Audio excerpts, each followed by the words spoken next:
Hello guys, welcome back, or I should say hello for me, welcome back, I guess. Yes, this was the part of my awkward intro. Hello again. I know I've been on a hiatus. I have lots to fill you guys in on. You guys basically missed all of 2025. Lots of things happened, so I'm here to spill the tea on my 2025 year and see if we can keep this, good thing going in 2026. First things first, out with the old, in with the new. Turns out I cannot figure out how to use a MacBook to save my life. And once we moved, I think I was in the process of recording that and then never uploaded. But we moved to a new building, new apartment.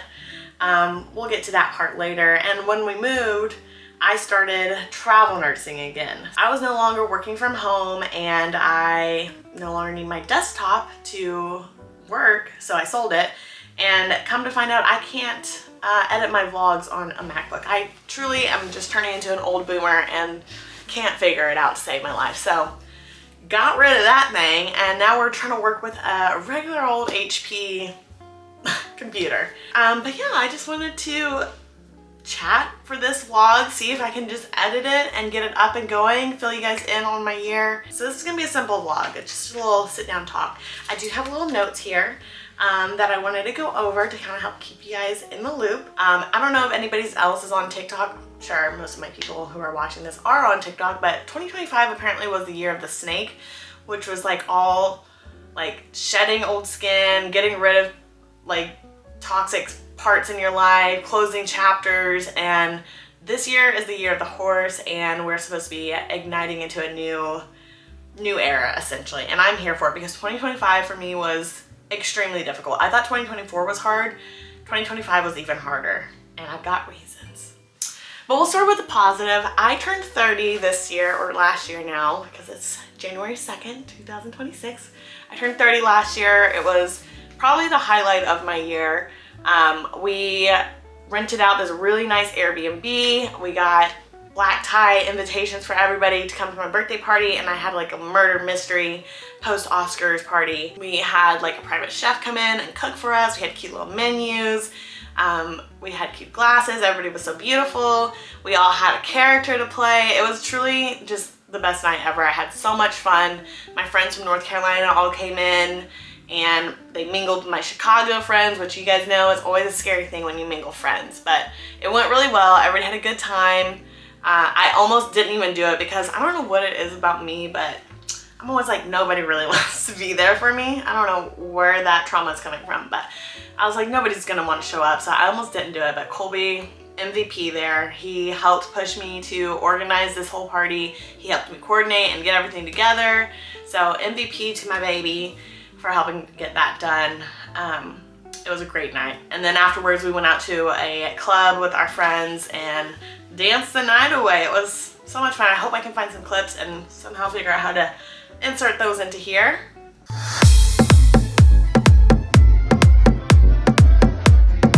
Ready? Okay. A cheers to Miranda's 30th birthday.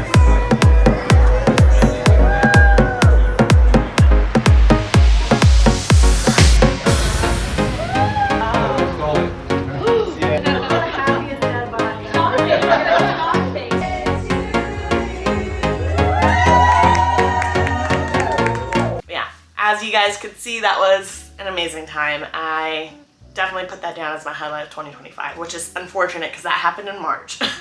I went back to travel nursing because our big goal for 2025 was to get out of debt. And it pretty much took the entire year to get out of debt, but we did it. Come like October, November, we were debt free. And now we're back in debt. And that's what it is to live in America. We literally just went to Hawaii. Don't even get me started on Hawaii, but Hawaii's our downfall, truly. We went there because Colby had a work opportunity, and so half of the trip was pretty much paid for because we're gonna get reimbursed by that. And he was going out there for work. I said, hey, if you're going out there, I'm gonna go out there. I'm gonna take this time to go. So we were out there for an entire week. A moment of silence. It rained the entire week that we were there. We had one day of sunshine. One day of sunshine. And everybody who lives out there, like I have some friends that are deployed or like stationed out there, And she's like, it's so crazy. It's not been raining. This isn't the rain season. And the entire week you guys are here, it's like monsooning. We couldn't go hiking. We didn't have a rental car to drive anywhere. And even if we did, everything was closed because Hawaii, for some reason, has weird hours. Like, they don't be working the way we do here on the mainland, like 24/7. So random shops were closed when we did try to go out. Yeah, there was like hardly any restaurants on our resort. The resort itself, we stayed at the Hilton. And clock it, we left a nasty review because it was so disappointing. It was like a combination of 5 buildings, 5 different hotels on this resort, 3 hot tubs, maybe 2, I don't even remember, but they were so tiny nobody could fit into it, and that's what everybody was trying to get into because it was raining and cold. Restaurants were hard to find. We had to go walk everywhere for it. It was just, I gave it a 3 out of 10. 3 out of 10. Only gave it a plus point because we did have that one beautiful day of sunshine. All the excursions we did, like surfing and snorkeling, luckily we had good weather for that. And then the food was pretty decent. So those were my 3 points out of 10 for Hawaii. It was probably the worst vacation I've ever been on. On top of that, like the Wi-Fi there, trash. All the work that we needed to be doing, like for work and our future and stuff, couldn't get a hold of Wi-Fi to actually do anything. So it was just a lot of stress being locked in there, not being able to do anything. Terrible trip. So hopefully we have another trip coming up in February, and I'm fingers crossing that that will redeem us. But sorry, that was a little bit of a tangent. We're in debt again because of Hawaii. Because if you know, you know, Hawaii is expensive to get into. And then of course, boarding Rue, basically a child, it was so bad. $600 to board her for 7 nights. RIP to our bank account, truly. And then on top of that, at the end of the year, I wrecked my car. Okay, so in June, July, we went to Electric Forest in Bonnaroo. Bonnaroo was rained out because global warming, a terrible monsoon. We only had 1 day. It was completely trash, and they canceled the entire festival. We go to Electric Forest, terrible windstorm, and canopies were flying everywhere. Wrecks my car, puts a huge scratch across the front, breaks my window, or like my, one of my lights. Put that in the shop for about 2 months to get fixed. Got it back. 2 months later, literally my last week on my work contract, I run into this cement wall and break off my front fender. So it is back in the shop, and I just got charged for the old rental because they told me I needed to pay for insurance, which I guess apparently I did not, but that was $1,000 plus. So, oh God, I'm just so irritated about everything right now. Money, don't get me started on money because we worked so hard on it just to get slapped in the face fresh in 2026. We did pay off our debt at one point. It's just back now. But I have hope that we'll be able to pay it off. So yeah, you guys heard I went back to travel nursing. I had been doing my case management job where I was working from home. Hated that because I don't like being alone. And I was having a lot of anxiety about being caught up with work, but like never knowing if somebody was gonna call me and need something urgently. It just didn't feel like a right fit. Like honestly, it was a very cushy job. I should have been super happy with it, but I do need to be more on my hands and feet, and I need to be working and like actively engaged with something in front of me for me to feel present with my job and fulfilled. And that was just not it with my case management job. It was a great place. I don't hate the place or the people I worked for. Everything was fantastic. It's just not the right fit for me. So I did go back to travel nursing, quickly realized I also hate bedside nursing. So I powered through this last year, but we are about to have a career shift again. It's like every 2 years I switch my specialty or like what it is that I'm doing, but that's the beauty of nursing, I guess. Next week, actually on Monday, I'm gonna be starting a new job in the interventional radiology department. So I'm excited for this new segment of nursing and seeing what that's about. It sounds more like a soft nursing job. I'm still gonna be working quite a bit, like 5 days a week. From like 7 to 3 though, so that's nice. I'll have time afterwards to go to the gym still, which is always going to be a priority of mine, and hopefully have some time in the afternoons to vlog or do something creative or something for myself. But I did see a lot of good progress this year. I feel like this year I've toned up quite a bit.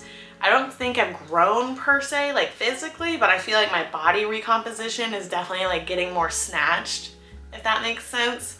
I'm catching myself in angles. I said, oh, look at that muscle peeping through. So I'm here for it, and hopefully we can keep that going in 2026. I'm on the fence. I keep saying like maybe I'll compete again. I don't know if I really want to. Like there's some things that I love about competing. I've only done it once, obviously. And I love the progress of competing. Like I love seeing like where I start and how I finish. Like that was tea for me. I love that. But it is so hard. It's such a grind. You have to be so committed. I'm really enjoying the 80-20 balance that's going on right here. Like focusing on routine and consistency for the most part, but also not being afraid to go out with friends and eat something that I want to eat or drink here and there. With competing, like you really have to lock in for like 5 months or more, you know? Not too sure. I'm still on the fence on that, but you never know. Okay, and then so you guys heard earlier that we had moved this year. We literally moved in May of 2025, I think, out here to this apartment. We're in Cicero, Illinois. And we thought it was gonna be tea. We really thought we were gonna be living life because we are so much closer to the city, which is our biggest goal. We wanted to be really close to the city. Now it's like a 30-minute drive versus an hour drive.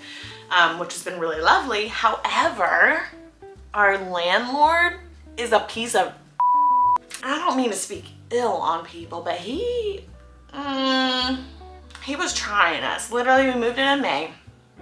He comes at us about 2 weeks later. He says, your dog pooped in the yard.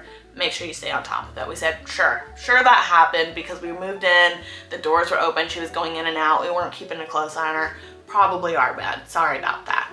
So we've been walking her. We watch her when she goes outside. We have our poop bags with her. Mind you, there is no like dog waste trash can in the yard. And this is a dog friendly apartment, remember, okay? He continues to tell us that we're not picking up after her. And we're like, that's so weird. We definitely are. Do you have proof of it? Because he's got cameras everywhere.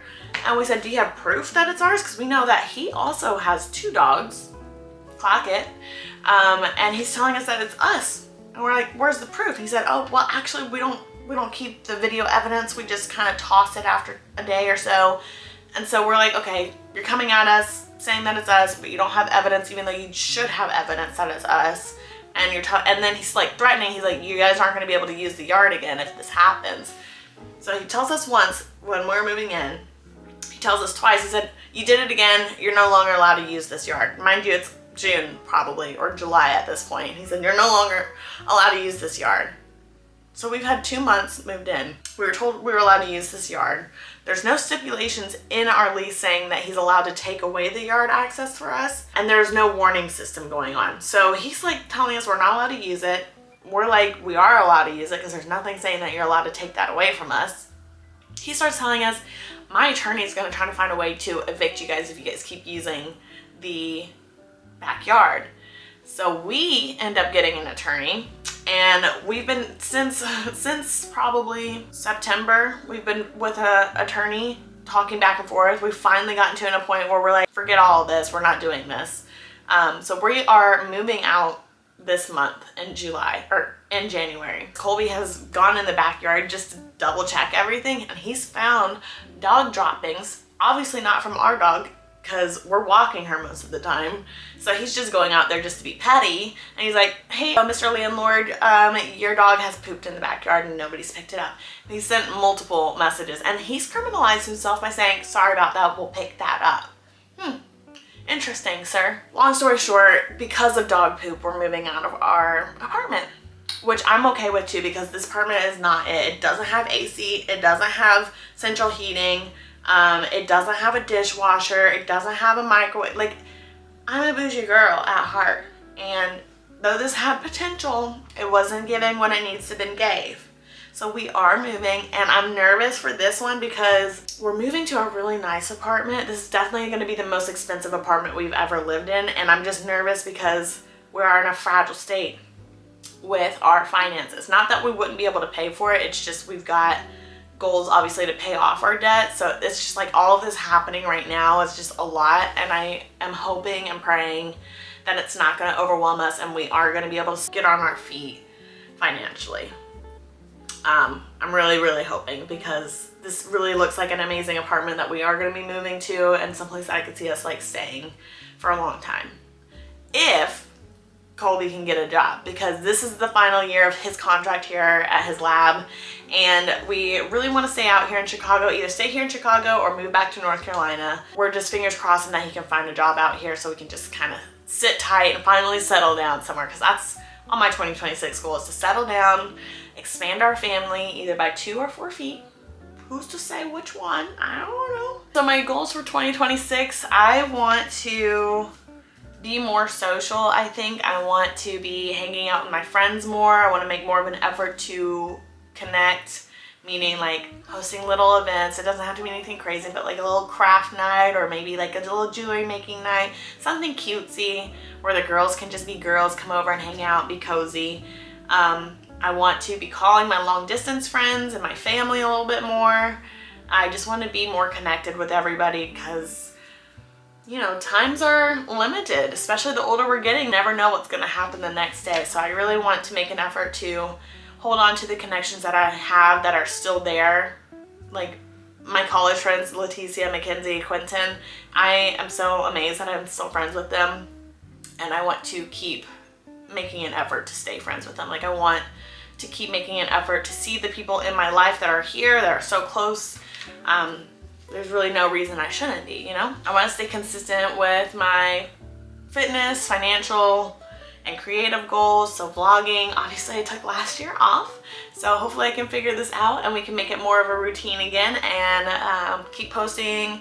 I want to make my vlogs more focused as well. I feel like when I was vlogging, it was just a bunch of random, we'll see what happens kind of things. And I think going forward, I want to make it more goal focused of like, what's my intention? Am I trying to be motivating? Am I trying to show you a day in the life of what? Am I showing you something cutesy? Or, you know, just like, I want there to be scenes, you know? Like, what are we watching here? Or is she just rambling just to ramble type shit? So yeah, that's my goals. And then my hopes, I already dropped a little T. I am hoping to expand our family a little bit, either by 4 legs, meaning another dog or a kitty cat perhaps, or 2 legs, a little baby. But I'll let you guys know. And then keep our financial growth going and feeling content with life. I just want to be in a place where I am happy with my life. I'm not trying to reach for something that's beyond my means. I'm happy with what I've got.